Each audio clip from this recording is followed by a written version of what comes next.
Good afternoon, everybody. My name is Maureen Kennelly. I'm here with the Arts Council. And is úntaach an rud é a bheith an seo libh sé I gcathairleach, fáilte mór roimh go léir. Is ócád speisialta seo agus buchas mór le gach duine thu cabharún. We're here for the final lecture from the Laureate for Irish Fiction Colm Tóibín. Colm's one of a trio of laureates. We have Paul Muldoon as Ireland Chair of Poetry, and Patricia Ford is Ireland's current laureate in Nogue, and I'm thrilled to hear that Patricia's here with us this afternoon. Back in late 2021, it was with huge wonder and delight that we discovered that Colm was willing to accept the role of laureate. He already had an incredibly demanding work life, but that readiness and receptiveness demonstrated even further to me the depth of his innate obligation to the idea of public service, and it provided further evidence of his massive generosity of spirit. When Colm took on the role, he talked about building communities of readers, and he referred to reading as an art form in itself. In creating this community, he brought the work of so many Irish fiction writers, alive, deceased, emerging, well-known, all wonderful, all deserving of attention, and he brought their work with such energy and commitment to communities of avid readers across Ireland. He put together a compelling programme which saw him deliver talks and workshops to students across several universities, lead dozens of book club conversations, write a monthly blog, which I encourage you to read on the Arts Council's website, and take part in multiple initiatives such as Culture Night and Ireland Reads. And in the course of all this, impacting on thousands of people. And of course, through his wonderful public lectures, the final one of which is here this afternoon. We've had an enormous response to Colm's tenure, and I'd like to share this short excerpt with you from a book club member. After Colm's event with Bernard McLaverty, this person wrote, "Being in your company last night with the fabulous Bernard McLaverty was second only to the new friendships I made over the course of this year. Those who attend the book club were strangers in a small country town, and in the final month of this year, we are very, very good friends. Books did this. Reading did this, you did this." What a stirring endorsement of your programme, Colm. On behalf of all of us at the Arts Council, I wish to say a huge thank you to our wonderful colleague Audrey Keane, who has worked so closely and so well with Colm as project manager of the Laureate programme. And thank you to everybody else who's helped us in making this such a success, with particular thanks to the wonderful people in VISUAL for all your support. We salute the brilliant people at Libraries Ireland for the amazing work that you do, and to the many other venues that made Colm welcome. To the people at Big O Video Makers, to our own team at the Arts Council, especially our literature team, and to our collections team who worked so closely with Colm on the exhibition here in VISUAL. To the publicist Cormac Kinsella, who has worked with us throughout the programme, and to Linda Shevlin for her work towards today. And of course to all you, the readers, who've made this such a resounding success. Colm has brought enormous qualities of fun, compassion, curiosity and intelligence to the role. A signature of his laureateship has been the spirit of openness and generosity, and his achievement in demystifying the arts and bringing them to far greater audiences is a great support to the work that we do at the Arts Council. All art begins with noticing, and the best art compels us as an audience to bring our highest form of attention to it. Colm's acts of noticing and of noticing others' works have drawn the best attention from us. Colm, we owe you a huge debt, and we're so proud to know you as a colleague and as a friend. The power of art lies in its ability to change our hearts and open our minds. There's no greater exemplar of that in Ireland today than our current Laureate for Irish Fiction. Will you please join me in welcoming Colm Tóibín?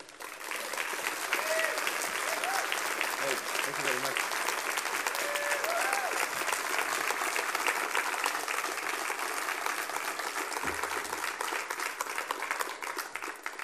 Thank you very much, Maureen. It sounds like I'm dead. Sunday morning is often a difficult time for bachelors. There's a feeling, if you're a bachelor, that everyone else in the world except you has a role, that families are preparing for outings or they're having leisurely breakfasts, and parents are busy bonding with their children, and couples are making coffee for each other or bickering over who should clean the house. Even old people are scrolling down the long list of their memories. Bachelors. Young bachelors and middle-aged ones are, however, alone and at a loss. In Barcelona, in the second half of the 1970s, I felt this acutely. As a bachelor, I could not simply turn up at a restaurant and ask for a table for one. No one eats alone in a restaurant in Barcelona. I could perhaps have a simple breakfast alone in some cafe. I could go to the bookstores at the market alone, but soon I should, like everyone else, join my family or my friends or my partner. It would be more natural. I should not be alone. On those Sunday mornings, as a way of distracting myself from my bachelor condition, I set out to walk to the Parc de la Ciutadella, where the Catalan Parliament building is now. I could have just as easily have gone to the Picasso Museum or the Miró Foundation. But what I wanted was in this building when it was the Museum of Modern Art of Catalonia. In those years, I was writing nothing. In my teens until I was 20, I had written poetry, working on poems most days, but now, in these years in Barcelona, no poems came. It had not occurred to me that I might write fiction, so I had dried up, stopped. It seemed likely that I would never start again. I was a sad poet with no poem. I was teaching English as a foreign language, and I was working too many hours. At that time, and perhaps even still, the vast sweep of Picasso's talent and the extent of his industry would have been too intimidating for me. Even Miró, his minimalist private grammar and subtle set of signs would have unnerved me. I admired him, but the idea that he started when he was young, Miró, and continued tirelessly until he was old, was too depressing for someone as indolent as I was then. In the museum, in the park in Barcelona, however, I had by chance come across two painters whose work I was drawn to. And I went to that museum every Sunday morning so that I could study them more closely. One painter was Joachim Mir, 1873 to 1940. The other was Isidre Nunell, 1872 to 1911. These are two painters who are barely known outside Catalonia. I was struck by a sort of wildness in a painting by Joachim Mir called Pobla Escalanat, Mas Pujols. There was a delight in depicting, you can see here, the terraced ground, the fill up using dots and daubs for stones and employing different textures for the earth between. Mir was filling colours with air. And there was a precision in how he painted the village itself, the church spires, the tiled roofs, the bridge, and also an abandon in letting some of the colours, especially turquoise and grey, rise like ribbons or smoke or indeed like undisguised paint. With Nunell, there was a fierce life in his brushwork. In a painting like La Paloma, this one from 1904, the red was not stable, it was shaded and worked over. So too the green background and the lone woman's black hair. The figure was both public, almost iconic, and private. Her gaze was to the side. There were other reasons why these two painters interested me even before I learned much about their lives. While Nunell had gone to Paris in 1897, about the same time as Picasso, he had not stayed there for long. In fact, he handed over the Paris studio he had to Picasso. And Joachim Mir hardly ever painted outside Catalonia. His work centred intensely on a few places. In a time when Picasso was winning fame, and later Miró and also Dalí, these two other painters, Joachim Mir and Isidre Nunell, remained close to where they were born, where they did their first work and had their first exhibitions. Their fame was always and remains local. And they did not change much. They did versions of the same painting over and over, using the same systems, the same palette. In those few years when I was not writing anything at all, these two painters offered a shadowy sense of what might be done in writing if I could just find a single tone or a single place. Strange things happen. There was a Mrs. Walsh in Enniscorthy, the town in Ireland where I grew up, and she was often referred to by her maiden name, Bridie Wilson. She knew my parents, and she often came to our house in the early 1960s. My father had taught her son, who became an artist and lived in Liverpool. I later discovered, in fact, that he slipped away to Liverpool in 1960 when he was 26. He went for a weekend and he liked it there and stayed, and he never came back to Ireland. I paid attention when Mrs. Walsh called because she told us that her son actually knew the Beatles. And she, on one visit, showed us a magazine with a reproduction of a painting by her son and poems by some of the Liverpool poets, including Adrian Henry, Roger McGough, and Brian Patton, and they were very famous then. And Sam Walsh's portrait of Paul McCartney is in the National Portrait Gallery in London, and some other works by him are in public collections in Liverpool. He died in 1989. His work shows all the influence available to a young artist arriving in England in 1960. There are Francis Bacon, perhaps Lucian Freud, Richard Hamilton. But there are a few paintings of his that find a tone of their own, raw, with the resting use of a strong central image, often a face or a set of faces. There is not a single Irish moment in his work that you can see, the work you can see reproduced on his website. I should say there are two Irish painters called Sam Walsh. This is the Enniscorthy one, not the Limerick one. There is no sense at all in Enniscorthy Sam Walsh of a changing Irish sky or the greenness of the landscape or the rough beauty of the west coast of Ireland. Instead, Sam Walsh found an international style and he did what he could with it. He grew up in the same streets as I did. It would have made a difference, I suppose, had there been a show of his work somewhere in the town. It would have helped had I been able to see that you could come from here and transform yourself. You could do work that came from wherever or whatever had caught your attention. So painting did not exist in a small town. In general, in other small towns too, it was not something that belonged to the small town. It was done by others, it was done elsewhere. So the Strand, the beach we went to sometimes on Sundays in the summer, the calm Irish sea, the rocky landscape, the Wexford coast, places like Carlow, Ballyvaloo, Ballyconnegar, Upper and Lower, Knocknasillogue, these places had never been painted.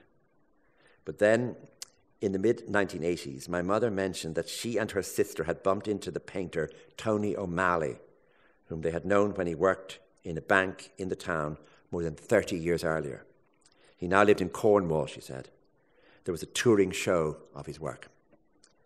In the days when he was back in the town, that time of the touring show in the 1980s, Tony O'Malley met the daughter of the house Hayes' in Court Street in Enniscorthy, where he had lodged when he was a bank clerk in Enniscorthy.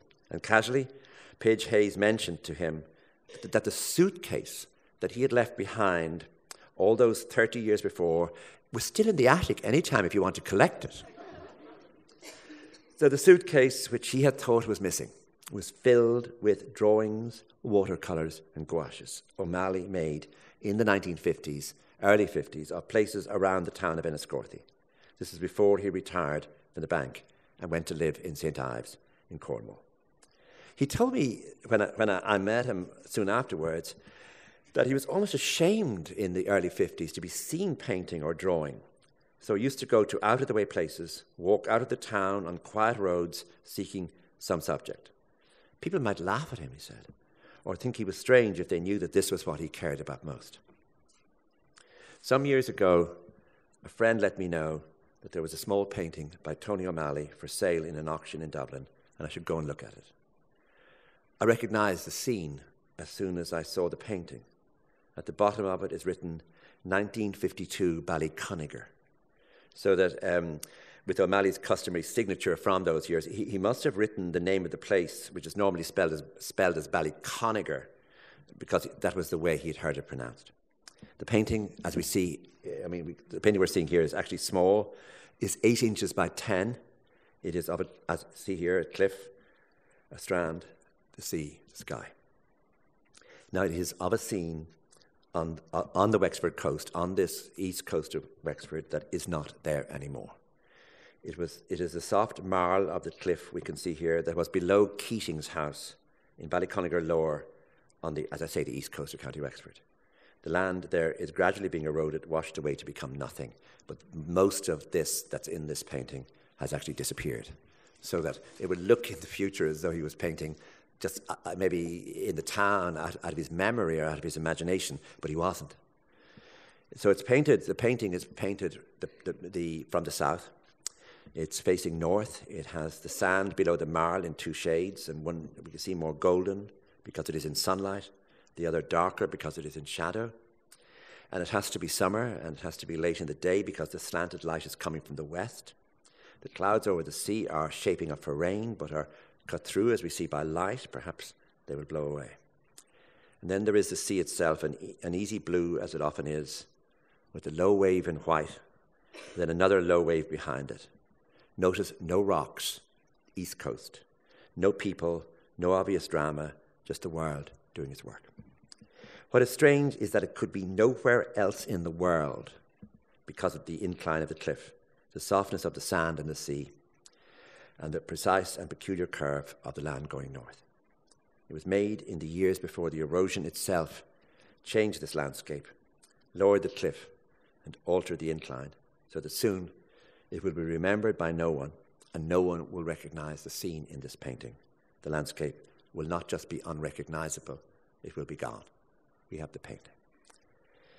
In the summer of 1971, when I was 16, I read in the local paper that there was a new art centre run by the artist Paul Funge in the town of Gorey, 20 miles north of Enniscorthy. And one day I decided to hitchhike to Gorey to see if I could find the art centre.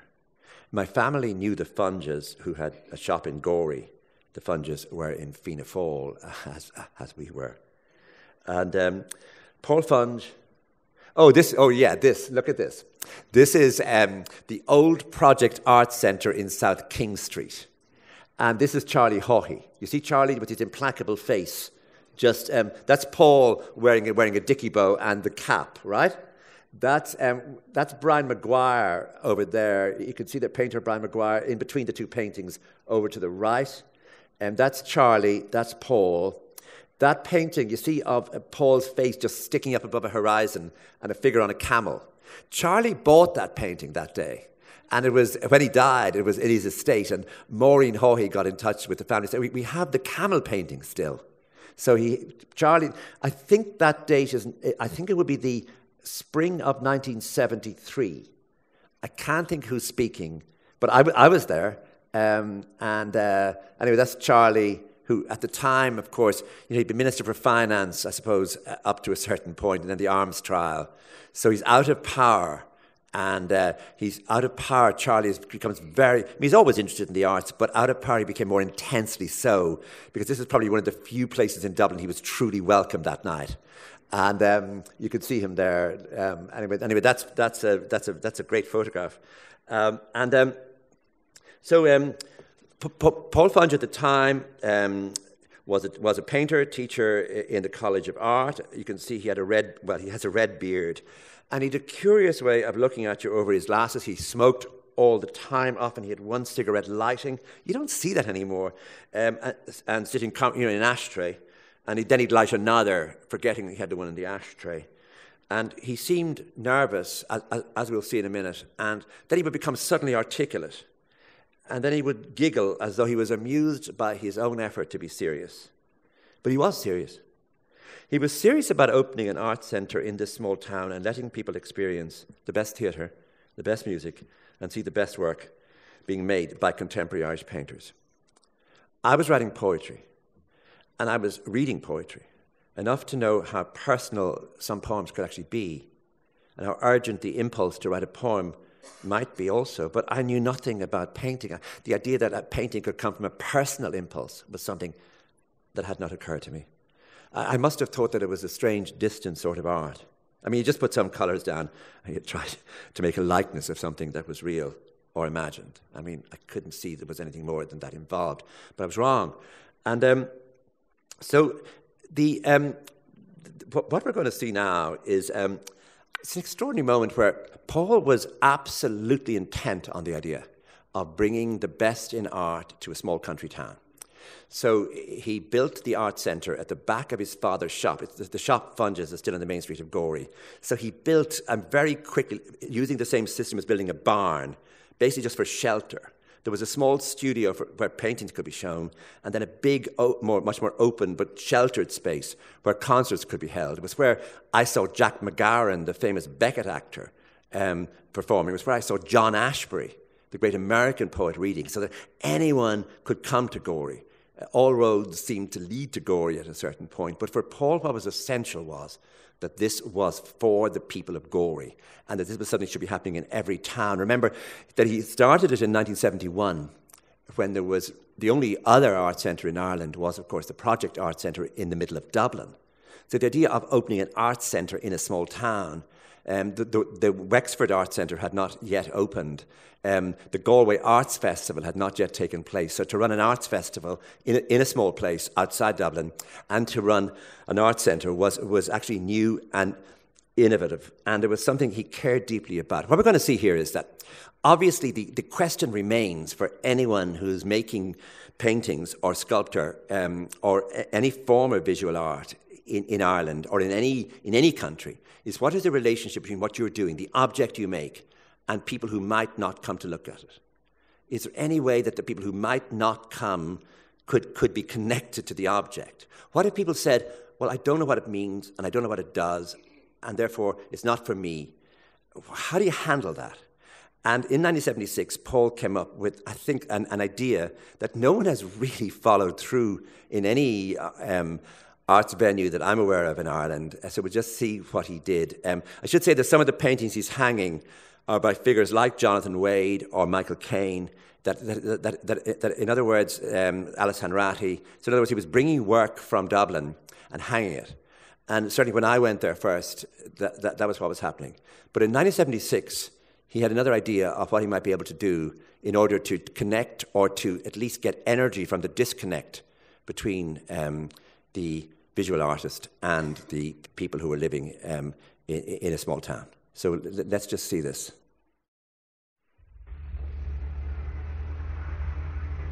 I started the Art Centre for many reasons.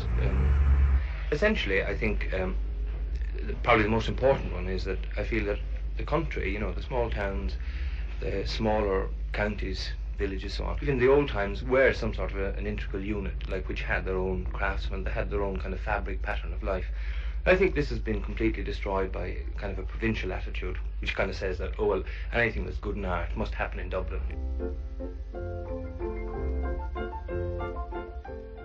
You see, our basic policy about exhibitions, and this is where I may be at fault, has been to try and put on exhibitions of really top-class standard work in the different areas that we have hived to offer ourselves, like painting, ceramics, and, you know, the artifact area, so on and so forth, even design, if you want to put it that way.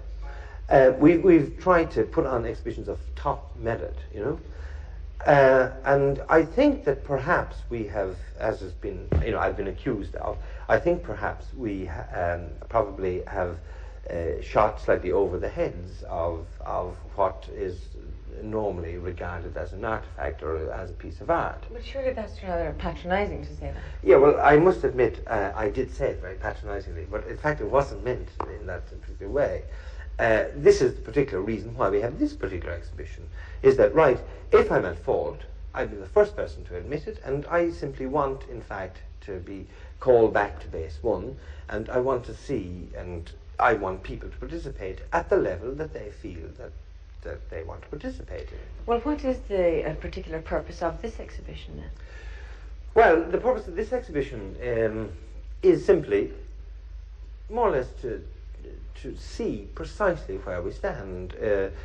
In lots of ways, is to get householders to bring in the pieces that they like to put on the walls, the things that they like, and the things that they have an affection and attachment to, and let's have a look.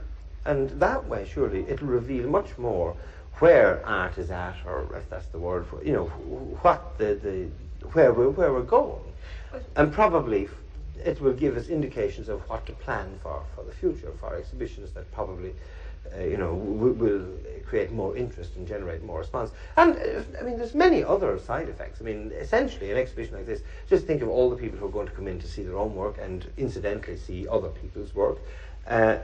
Surely that's going to be a very important side effect of. Well, can you make any analysis from the type of things that people have brought into this exhibition? Yes, I would say that art is alive and well and very healthy in Gorey. Well, Paul, how does this piece of machinery here cope with the milieu that we're in? Tell me that. This is a very fine machine. In fact, But what's it doing in an art exhibition?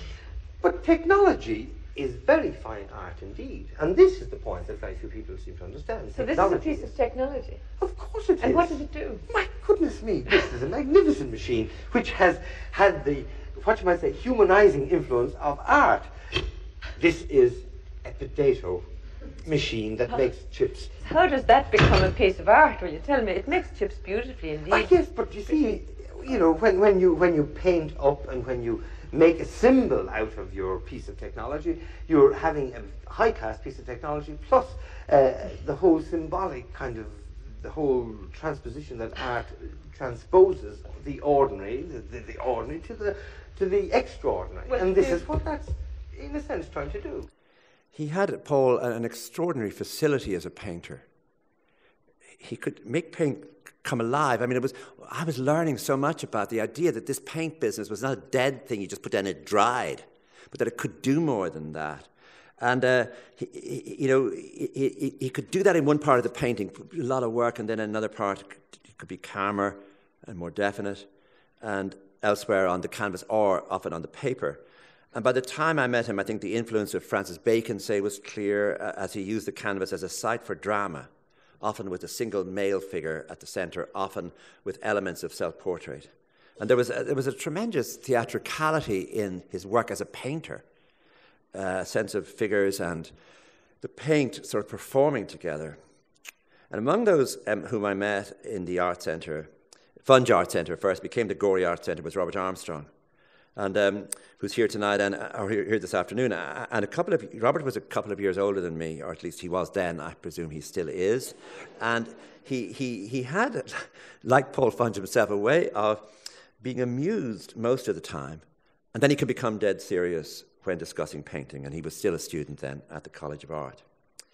And just before the new year, and it must have been 1979, I stopped off for a night in Gorey to stay with Robert Armstrong, and on my way back to Dublin, and we went to meet Paul in his studio. And Paul had spent the previous few months in Gorey painting. And I knew this was the first work he had done in a long time, and of course we were all dead curious about it.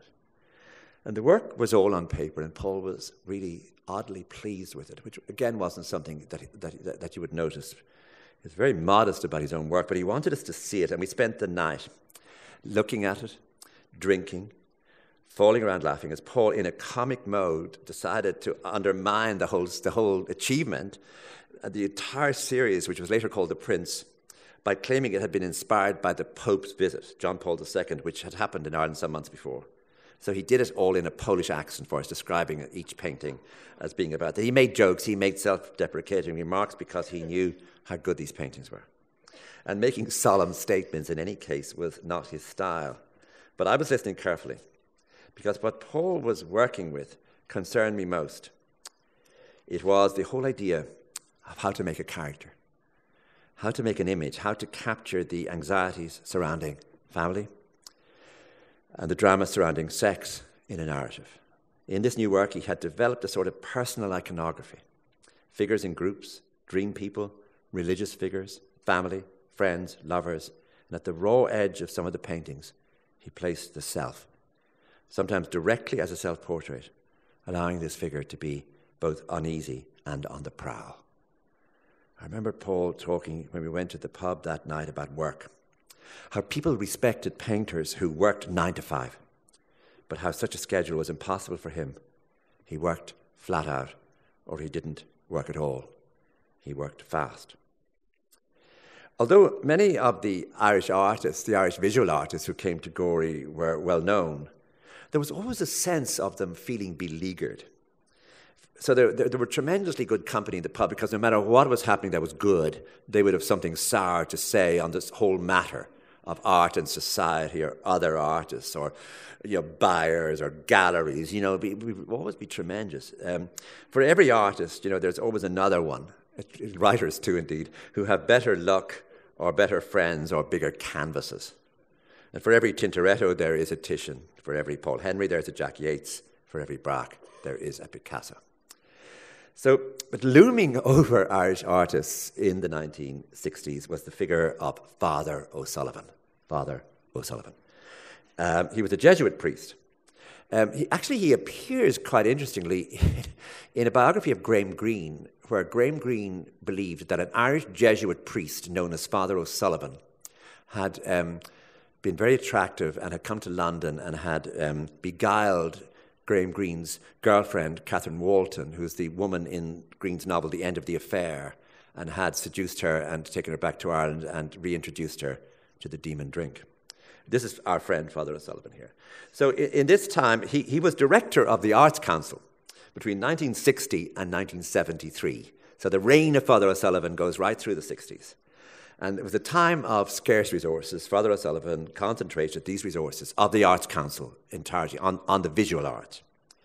He initiated the Arts Council collection of paintings, which is still going, which is so important, and he appointed an exhibitions officer. He supported anything, despite the fact that he was called Father O'Sullivan and was a Jesuit, etc., he supported anything that was modern and cosmopolitan in visual art. For example, it was he who brought the exhibition of work by Francis Bacon to Dublin in 1965. Now, in general, Father O'Sullivan favoured abstract art. Maybe it must be a Jesuit thing. And the Dictionary of Irish Biography has this to say about his taste. His taste in paintings. This is the quote from the dictionary. In exercising his personal preference for abstract works in the prevalent international hard-edged style, Father O'Sullivan controversially neglected not only artists practicing more conservative styles, but also the emerging school of expressionist figurative artists, leading to accusations of confusing artistic merit with private taste, and to failing to represent and support the full range of contemporary painting styles in Ireland. Now, you can just imagine the controversy Father O'Sullivan caused. The idea was prevalent that cool, abstract paintings worked best in modern glass and steel buildings. No one wanted angry, untidy, expressionist paintings in contemporary lobbies or even in hospitals. And if Ireland was to come into the future, I suppose a Jesuit dream maybe, it was better that painters should make more abstract paintings. Now, this became a question of burning intensity in French's pub in the main street of Gorey. A feeling grew that there were some painters who wished to create disturbing images or paintings that were not cool or international, and they would always have to struggle. Thus, when I was young, I came to believe that there was something pressing and urgent and dangerous about good painting. Colour was only a vehicle. It could never be an end in itself. It felt as though the abstract painters were another political party, a kind of Fine Gael. I spent the first few years of the 1980s working as a journalist and as an editor, fitfully writing a novel, Drifting. The artist Robert Armstrong was working then as a graphic designer, and for a while in Dublin we worked on the same magazines.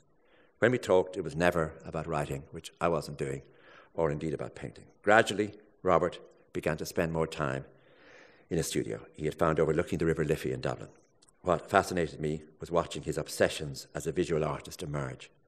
How colour works, for example, what myth means, how a figure can emerge in a painting, and the haunting nature of art history. Also, in the work that he did after that, there was a sort of ghostliness. He could create an aura around a thing that could not easily be named. He could work both directly and ambiguously, so that no emotion, no characteristic could ever be fully or easily named. And I just want to, since we have two chairs, if Robert is here, if we could just talk for a minute about various things that concern us both.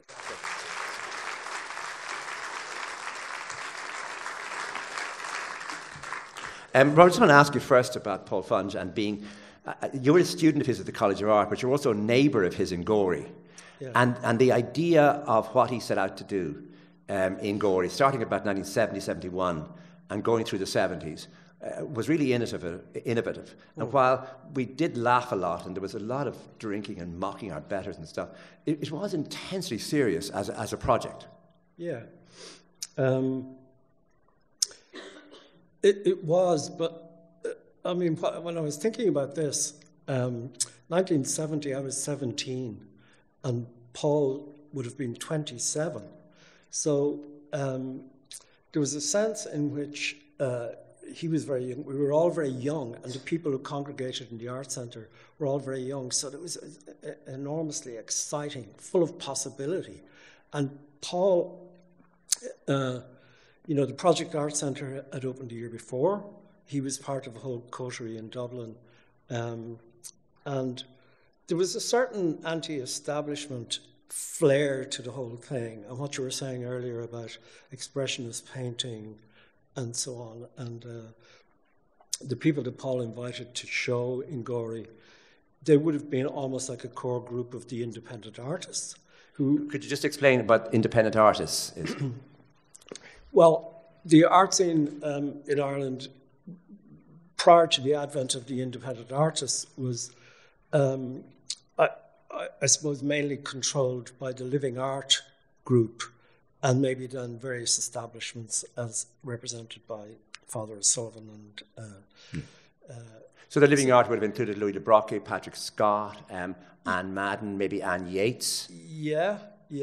And the independent artists more or less included the renegades, like including Paul Funge, Michael Caine, Alice Hanratty, Brian Burke. Yeah. And then the later generation would have been Mick Cullen, Michael Mulcahy, Etna Jordan, Brian Maguire. A lot of those people. Paddy Graham.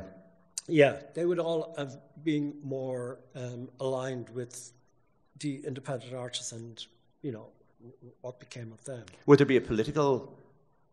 Well, there was kind of an anti-establishment feel to it, and the whole Gorey Art Centre was sort of anti-establishment as well, in its way. That Paul, I think, he used to go a lot to Spain, and I think the idea of small fiestas and things like that occurred in Spain, he thought, well, we can do this in Gorey, and the backyard of Funge's shop was an open area, and there was just a small studio that you described at one side. So initially,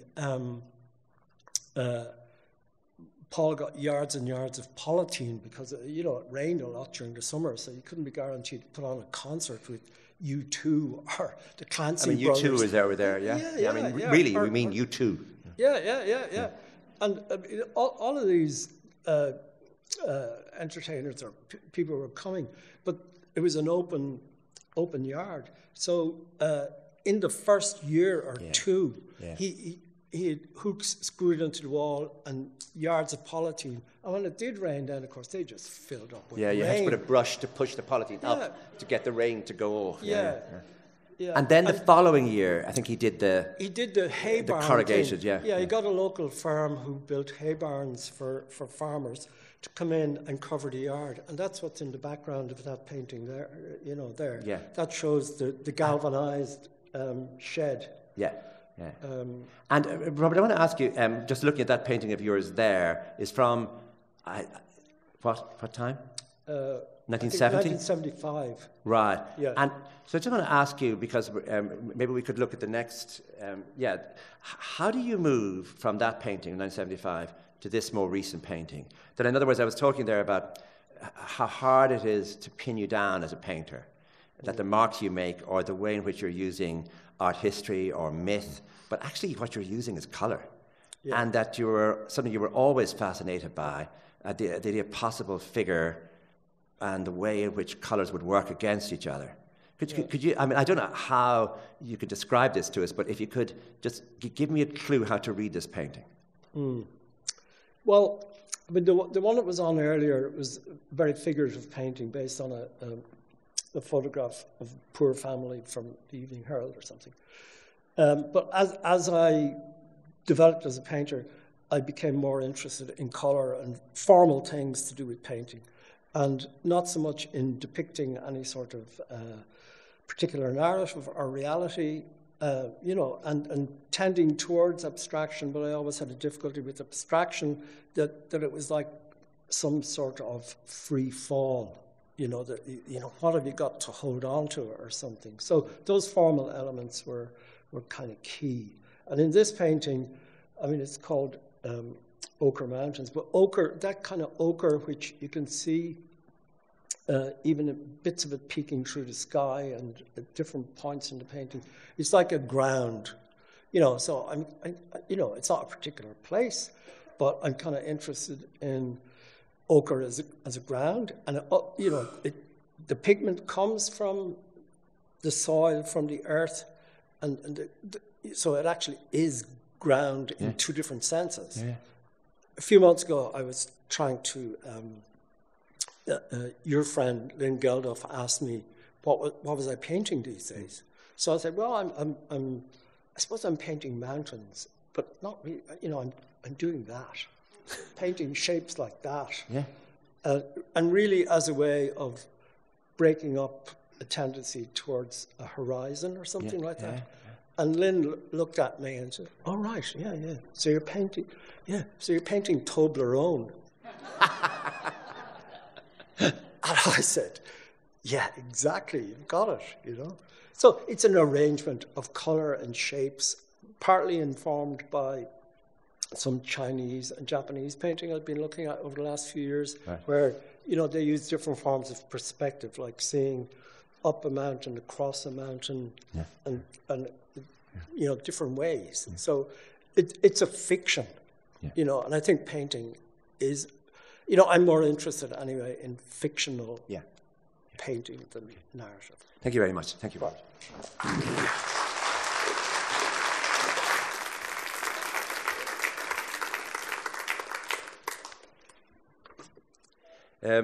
Dublin in the 1980s, when I worked on my first novel, it was really a drab place.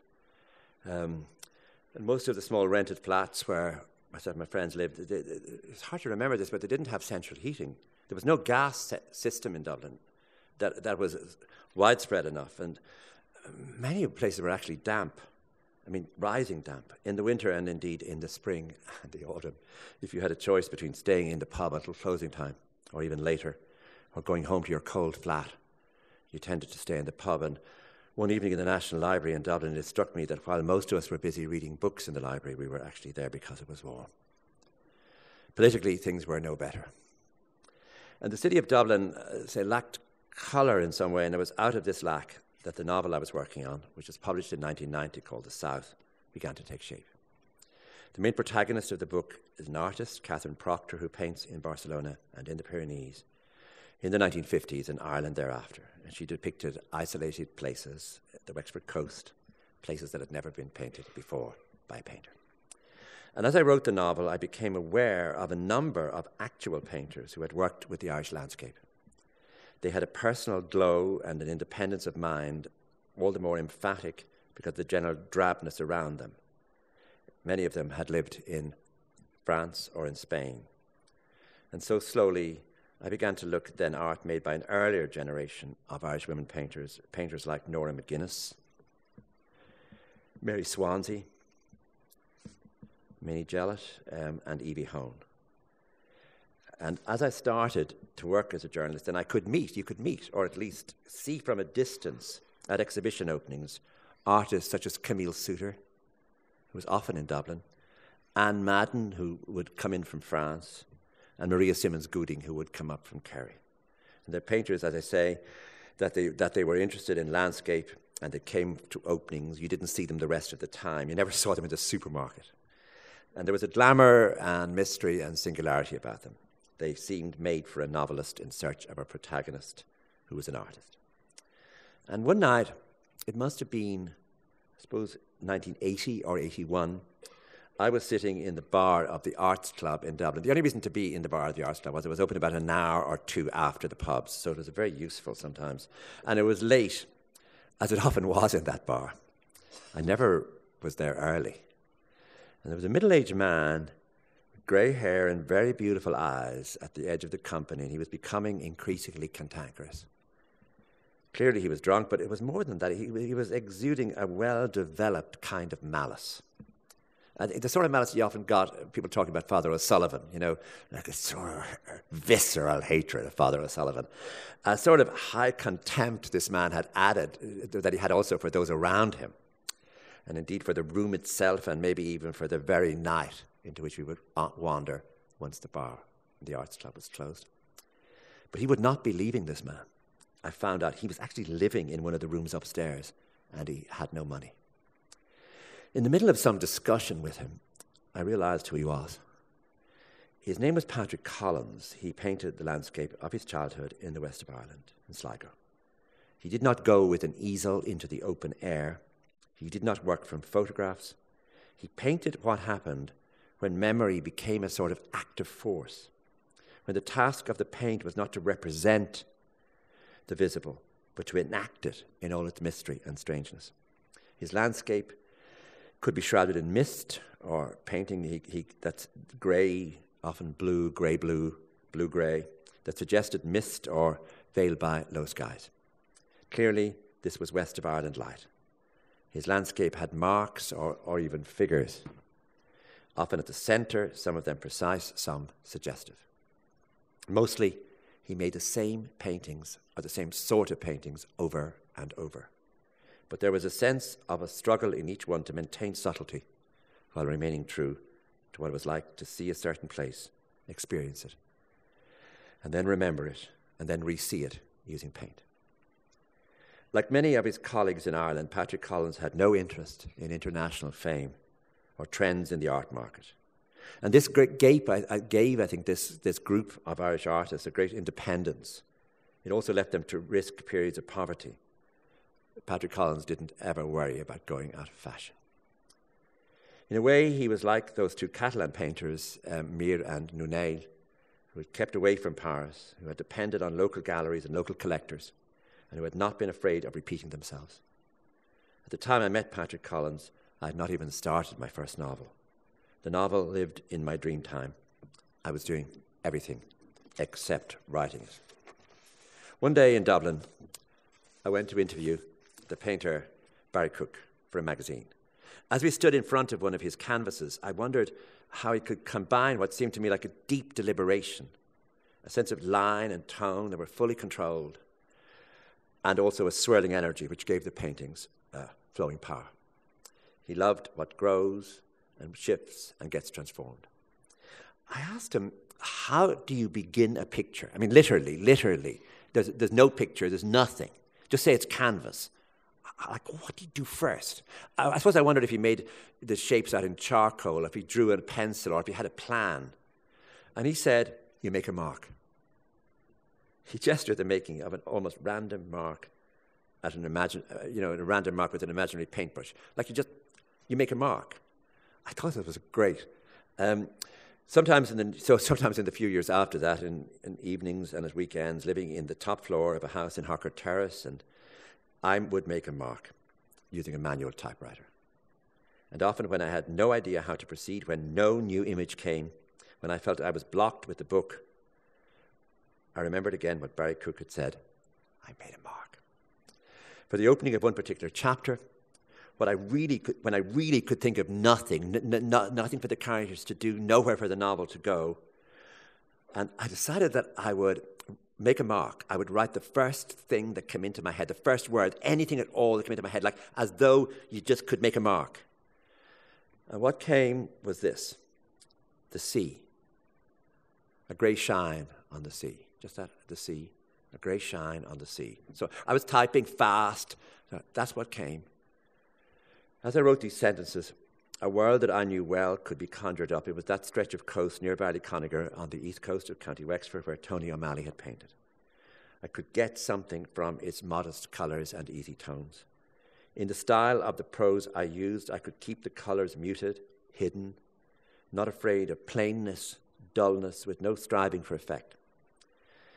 And not to be afraid, not to be afraid to increase the tension in the sentences, to put colour and flourish if I thought it would work. Sometimes, for anyone who works freelance, it is hard not to regret saying yes. More than a decade ago, when a show by the German artist Joseph Albers, who was born in 1888, was planned for the Glucksman Gallery at UCC, I was asked to write an essay for the catalogue. How do you write about a painter who works obsessively with a square in one colour, and then within that square another square nesting in another colour with more nests of other squares? I mean, just ask yourself, if you had 5,000 words to do by Monday, and tomorrow is Monday, like, have you any idea how you would start? So he came to America with his wife Annie, seeking refuge after the rise of Hitler, and he became an influential theorist and teacher. And as I say, I love this over and over, because over and over he made his squares. Some on paper, some on canvas, some on board, some as prints. Well, that's a good opening. You know, he made squares. I woke in the night worrying about his squares and what to say about them, and the deadline was tomorrow. And then it occurred to me that if I stopped thinking about the squares that Albers made and began to look at them, then I might think of something to say. I made an arrangement with the Albers Foundation near New Haven in Connecticut that I could go and see the actual work, some of which was hanging in the gallery there. Thus, one day, I spent 5 hours in a room. And by the way, no toilet break rubbish. I spent 5 hours in a room staring at a single Albers painting. I did not just stare, however, I took notes. Later, I tried to make sense of the notes, a kind of narrative of looking. What does it mean when two colours collide, or hit each other, or appear with a sharp line between them? But that really is not the question. The question is not what this means, but rather what does it do? The painting is, I imagine, that day in Connecticut, a kind of action, a release of energy. I tried to write down what this looked like or what it did over time. The paint Albers applied using a flexible knife at first seemed stable, put there with a pure and exact hand, with intention. But slowly as I looked, the edges were not exact. Masking tape, for example, had not been used to make them exact. Something which seemed at first so stable, as one colour met another, now began to hover is not the word, but almost hover. It was not that the colours actually bled into each other, that they didn't. It was at the edges, however, that much of the power emerged. The colours moved in lovely conflict and sometimes fierce contrast and sometimes easy harmony. They threw light on each other. The surfaces became suggestive rather than sure. And this transformation happened because something occurred to connect the eye with the colour tones. The purity of what Albers had done became gradually and deliberately impure. Something which had seemed filled with reason, something systematic and almost closed, became strange and unfathomable. The more you look, the more dynamic and less flat the surface seemed. And this led me back strangely to Father O'Sullivan. Made me wonder if I should look again at the Irish abstract work that the Jesuit favoured so much in the 1960s. About 7 or 8 years ago, I was browsing one day in the Graphic Studio Gallery behind the old Central Bank building in Temple Bar when I found 2 small lithographs by Michael Coleman. I knew the name, but I wasn't sure how much of his work I had actually seen. And I was astonished by these 2 pieces, by the purity of what was achieved with one single dark colour and a subtle sense of undercolour. The essential aura in both prints was still and stable, but also had an ambiguous edge. The work was abstract, but the word abstract seemed to miss the sheer power of the work, its force and its single-mindedness. It stayed in my mind as a sign that there might not merely be other work by Michael Coleman as good as this that I had not seen, but there might be other similar work done in Ireland that had never become the nation's favourite paintings or the sort of work that sold for a lot of money at auctions.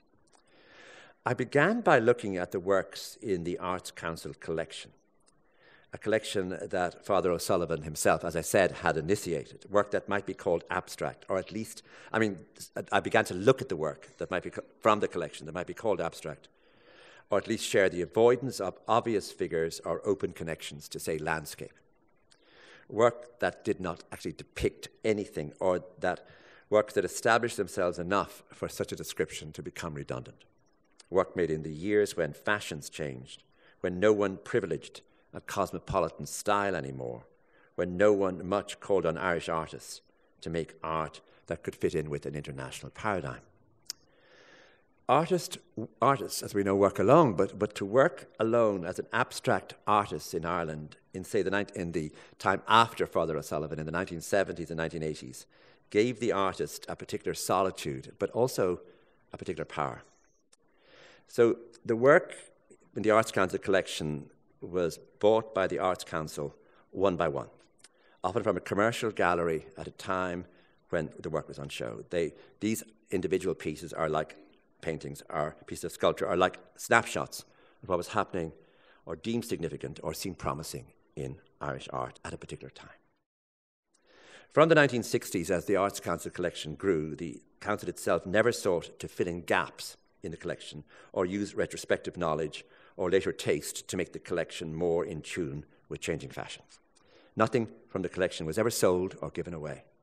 No one tried to put artificial shape on the collection or make it seem like a single entity. The exhibition on display in the gallery here explores then a hidden tradition in Irish art. It includes work that use somber colours, muted textures, and hidden perspectives. It contains painting and sculpture and photographs that guard their mysteries. The art here is formal and austere, but also tentative and suggestive. Not figurative in any obvious way, nor based on the tones and contours of landscape. These works exude distance and dark depths. They exude easy meaning or obvious interpretation. The artists here have never worked as a group or a movement. That's the artists in the exhibition upstairs. Part of the power of their work on display arises from an aura of solitude, seriousness, and avoidance of easy ornament or splash or obvious manifestation of personality. This work is contemplative rather than declarative. It moves the eye inwards, allowing the surfaces to carry a highly controlled and exacting weight. It is shadowy and delicate. It took me decades to learn to look at work like this.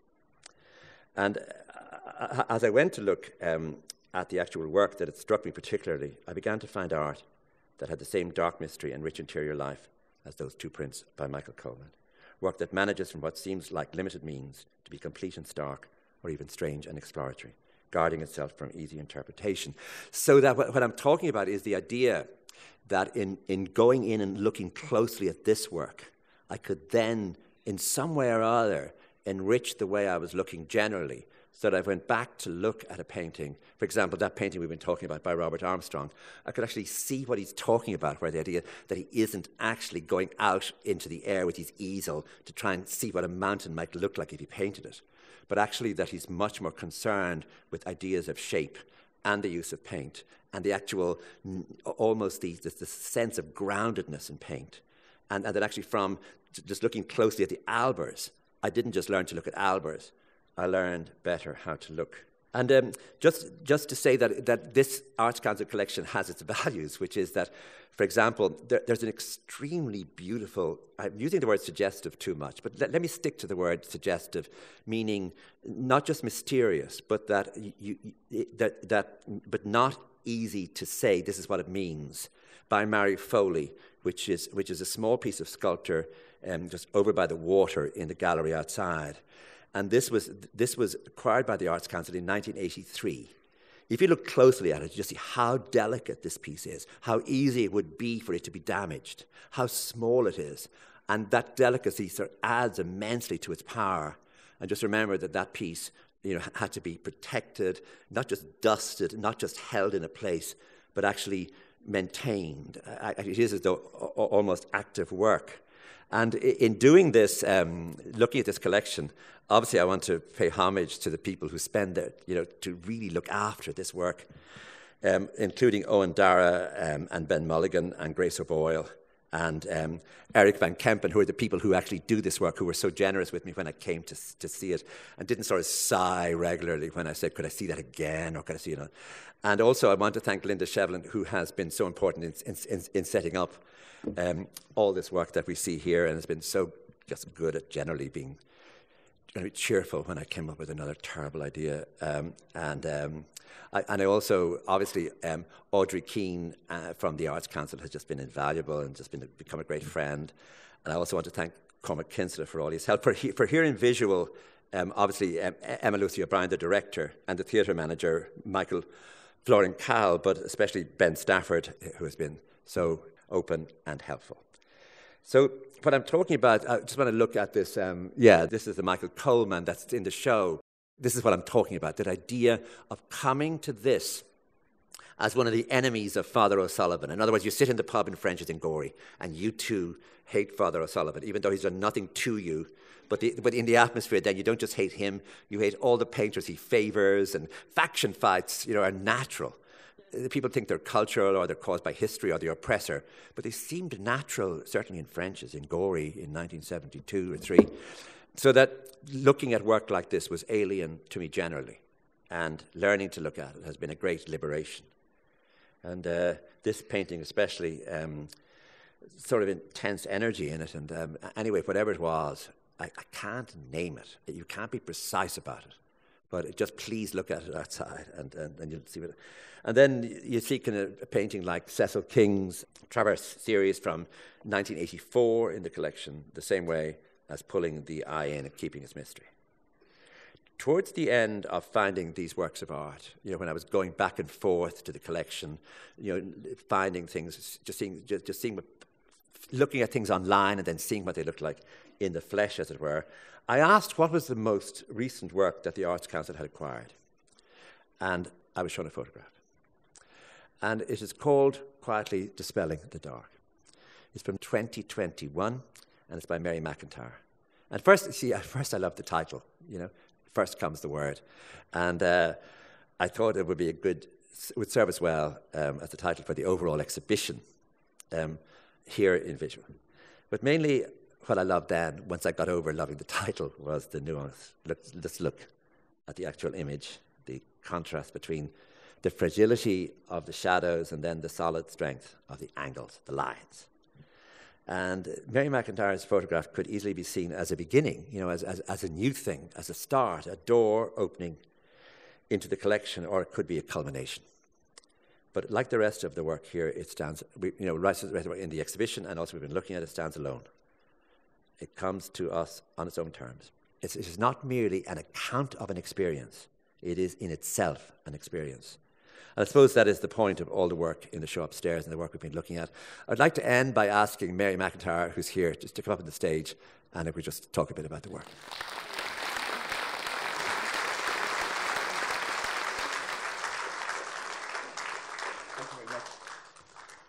Mary, I wrote to you and I said I wasn't going to ask you what this photograph means, so I'm not going to do that.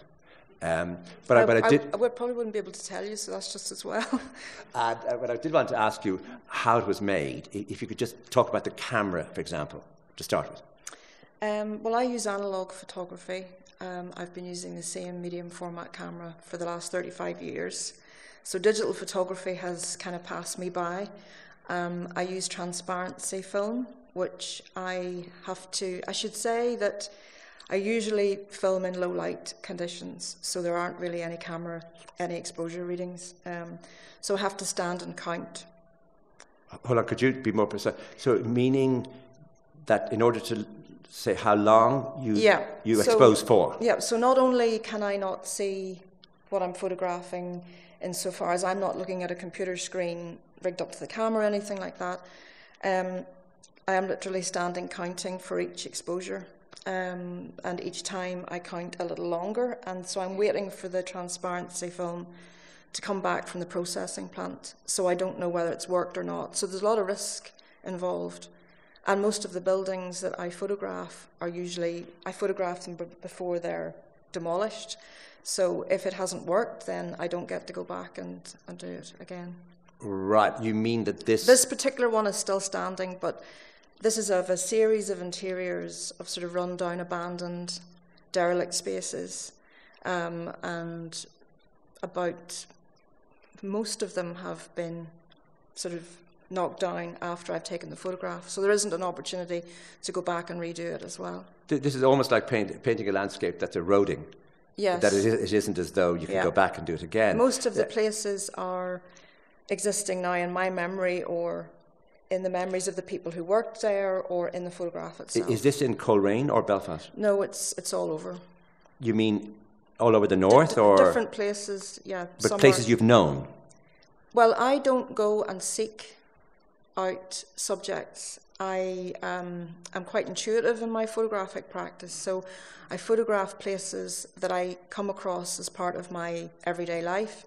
And then, if there's a resonance for me in that place, then I want to photograph it.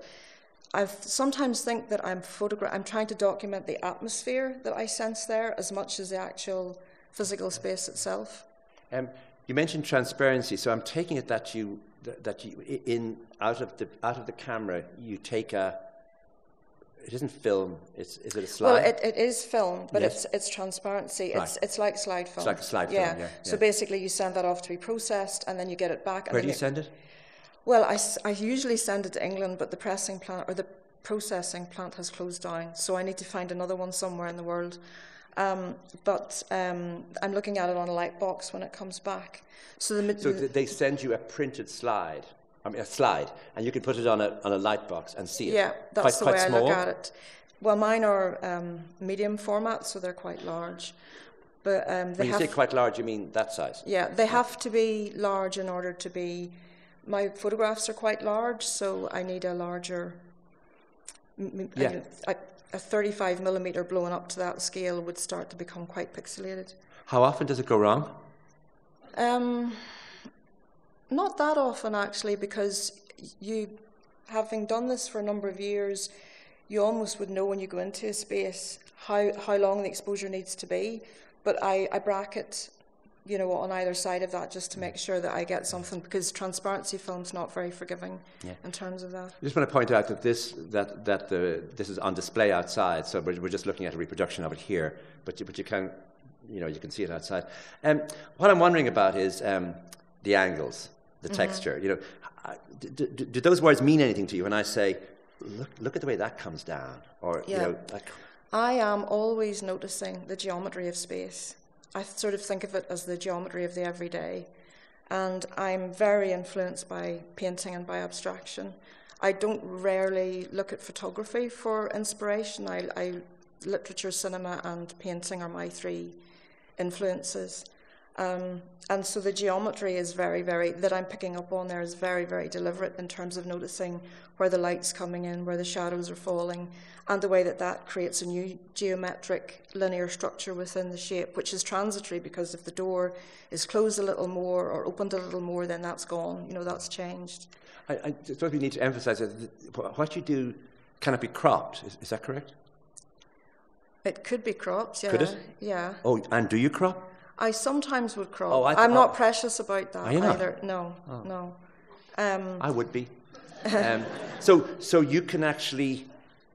I have cropped images at different times. The texture is also very important, because I always think that although my work is devoid of the figure in an obvious way, that there's always two sets of figures in the space. So the first set would be the people that have inhabited these buildings and caused the damage, caused the marks, the stains, the wear and tear from their inhabiting the spaces. So it's sort of they're present in their absence, if you like, through these traces that they leave behind. And then the second figure I always think of as the viewer, because I'm very conscious that the viewer, to me, is not just standing in front of a photograph. I'm placing them in the photograph in terms of how that's positioned. So at the moment in this photograph, they would be standing in the darkness, and their eyes would be becoming accustomed to the light, and that sort of ties in with the title. Would it mean, I can see it here, that when I saw it, I was aware of areas of real feeling in it, in the way the shadows are, in the way it's composed, in the way the lines are, in also the sense of a door open. I wasn't interested in what was the other side of the door. It wasn't that. But somehow or other, the thing itself, I couldn't work out what the feelings were. But it wasn't, it wasn't dry. It wasn't a sort of abstract photograph. There was something or other there that was not just alive, but really, really resonant. Oh yeah, well maybe that's my, I don't know if it translates as my focus on the atmosphere within the space that I'm picking up on. I don't know, hopefully that does come through, but I think that can sometimes be different for, each viewer is different, and they bring their own experience to the work that they look at. And I've had people say to me that they find my work very still, very quiet. Other people have said they find something sinister about it. So there are different responses depending on who's looking at it. I know you work with music, and you told me earlier that you actually can make vinyl. I was wondering if electronic music, or if that's the sort of music you work with, that you record and put on vinyl, feeds into this. So I run an electronic record label called Ton Recordings. Called what? Ton Recordings. T-O-N? T-O-N-N, Irish for wave. I'm probably not pronouncing that very well.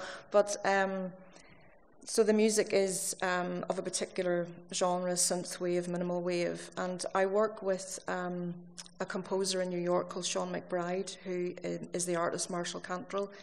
And I was very interested in this idea that very often we interpret something through language. We talk about it, we write about it. And I wondered what it would be like if one art form interpreted another art form. So I asked Sean if he would look at my photographs and compose music in response to them. And that's what he's done. And I've recently been working with installations. So over the last number of years, I've been creating installations for my photographs, and so that the viewer is standing within a space where there are textures and colours in the space that sort of are reflected in the photography.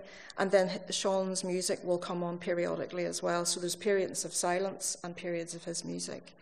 And when I asked him recently, I'm exhibiting at the Ulster Museum at the moment, and he's composed a piece for that.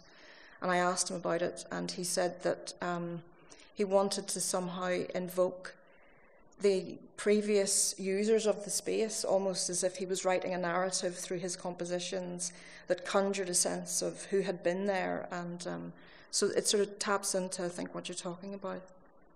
Thank you very much. Thank you. And thank you. Thank you.